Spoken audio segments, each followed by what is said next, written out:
राजा शल्य का सेनापति के पद पर अभिषेक और भगवान श्री कृष्ण का युधिष्ठिर को शल्य से लड़ने के लिए आदेश।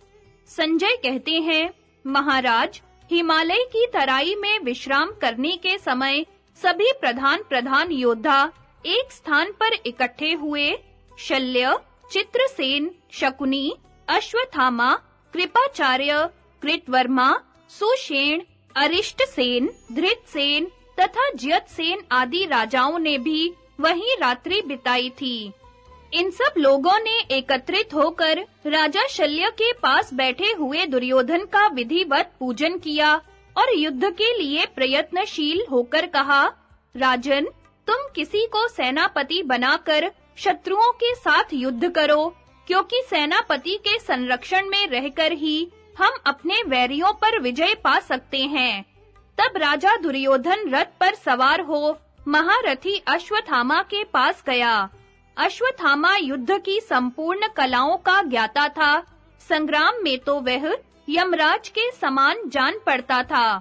सूर्य के समान तेजस्वी और शुक्राचार्य के समान बुद्धिमान था। उसमें सभी प्रकार के शुभ लक्षण थे। वह प्रत्येक कार्य में निपुण और वैदिक ज्ञान का समुद्र था। शत्रुओं को वेग से जीतने वाला और स्वयं अजेय था।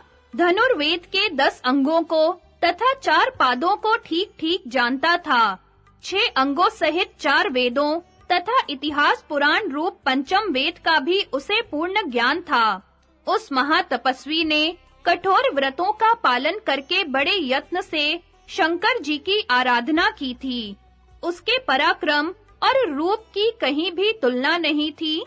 वह संपूर्ण विद्याओं का पारगामी, गुणों का समुद्र तथा सबकी प्रशंसा का पात्र था। उसके पास पहुंचकर दुर्योधन ने कहा, आप हमारे गुरु के पुत्र हैं। हम सब लोगों को आपका ही भरोसा है। अतः आप आज्ञा करें, हम किसे अपना सेनापति बनावें।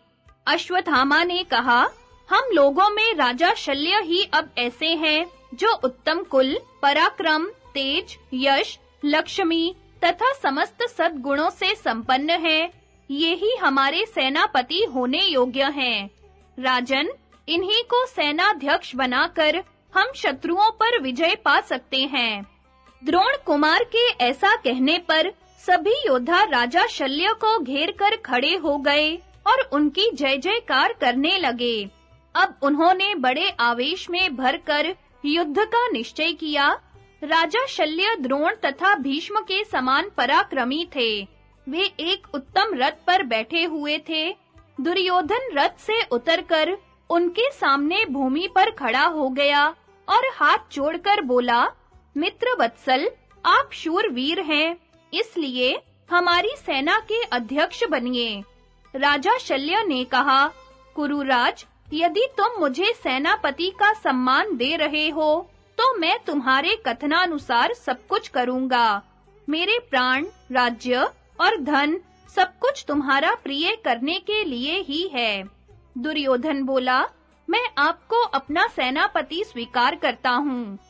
जैसे स्वामी कार्तिकेय ने युद्ध में देवताओं की रक्षा की थी, उसी प्रकार आप भी हमारी रक्षा कीजिए। शल्य ने कहा, दुर्योधन, मेरी बात सुनो। रथ पर बैठे हुए जिन श्री कृष्ण और अर्जुन को तुम महारथियों में श्रेष्ठ समझते हो, वे दोनों बाहुबल में किसी तरह मेरी समानता नहीं कर सकते। यदि देवता, असुर और मनुष्यों सहित सारा भूमंडल ही मेरे विपक्ष में उठकर आ जाए, तो मैं अकेला ही सबसे युद्ध कर सकता हूँ। फिर पांडवों की तो बात ही क्या है। निसंदेह मैं तुम्हारी सेना का संचालक बनूंगा और ऐसा व्यूह बनाऊंगा जिसे शत्रु नहीं लांघ सकते। तदनंतर राजा दुर्योधन ने शास्त्रीय विधि के अनुसार शल्य का सेनापति के पद पर अभिषेक किया। उनका अभिषेक होते ही आपकी सेना में महान सिंहनाद होने लगा। तरह-तरह के बाजे बज उठे और मद्र देश के महारथी बड़े हर्ष में भरकर राजा शल्य की स्तुति करने लगे। राजन, तुम्हारी जय हो, तुम चिरजीवी रहो और सामने आए हुए समस्त शत्रुओं का संहार करो। तुम तो देवता, असुर और मनुष्य सबको युद्ध में परास्त कर सकते हो। इन मरण धर्मी सोमकों और सृंजियों की तो बात ही क्या है। इस प्रकार सम्मान पाकर मद्रराज शल्य फूले नहीं समाये। उन्होंने दुर्योधन से कहा, राजन, आज मैं पांडवों सहित समस्त पांचालों का संहार कर डालूंगा अथवा स्वयं ही मरकर स्वर्ग लोक को चला जाऊंगा। आज संपूर्ण पांडव श्री कृष्ण, सात्यकी, द्रौपदी के पुत्र धृष्टद्युम्न, शिखंडी तथा पांचाल, चेदी एवं प्रभद्रक योद्धा मेरे पराक्रम पर दृष्टिपात करें, मेरे धनुष का महान बल देखें। आज मैं पांडव सेना को चारों ओर भगा दूंगा। तुम्हारा प्रिय करने के लिए द्रोणाचार्य, भीष्म तथा कर्ण से भी अधिक पराक्रम दिखाता हुआ रणभूमि में विचरूंगा। महाराज, जब शल्य का सेनापति के पद पर अभिषेक हो गया, उस समय सभी सैनिक कर्ण के मरने का दुख भूलकर प्रसन्न चित्त हो गए। आपकी सेना का हर्षनाद सुनकर राजा युधिष्ठिर ने सब क्षत्रियों के सामने ही भगवान श्री कृष्ण से कहा, माधव, दुर्योधन ने मद्रराज शल्य को सेनापति बनाया है और सब सेनाओं के बीच उनका विशेष सम्मान किया है। यह जानकर आप जो उचित समझिए कीजिए, क्योंकि आप ही मेरे नेता और रक्षक हैं।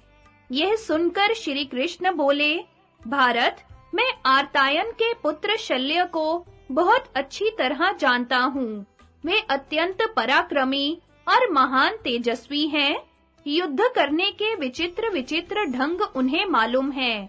मेरा तो ऐसा ख्याल है कि भीष्म, द्रोण और कर्ण जैसे योद्धा थे, वैसे ही मद्रराज शल्य भी हैं। युद्ध में उनके जोड़ का दूसरा योद्धा मुझे आपके सिवा कोई नहीं दिखाई देता। इस भूमंडल की कौन कहे, देवलोक में भी आपके सिवा दूसरा कोई ऐसा वीर नहीं है जो क्रोध में भरे हुए मद्रराज शल्य को युद्ध में मार सके।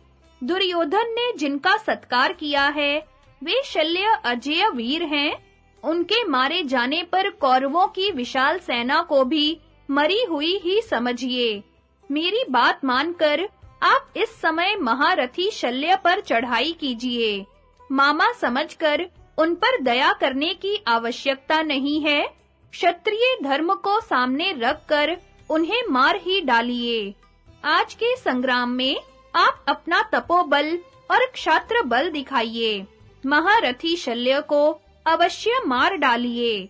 यह कहकर भगवान श्री कृष्ण पांडवों से सम्मानित हो विश्राम के लिए अपने शिविर में चले गए। उनके जाने के बाद राजा युधिष्ठिर ने सब भाइयों, पांचालों और सोमकों को भी विदा किया। फिर सबने अपने-अपने शिविर में सोकर रात बिताई।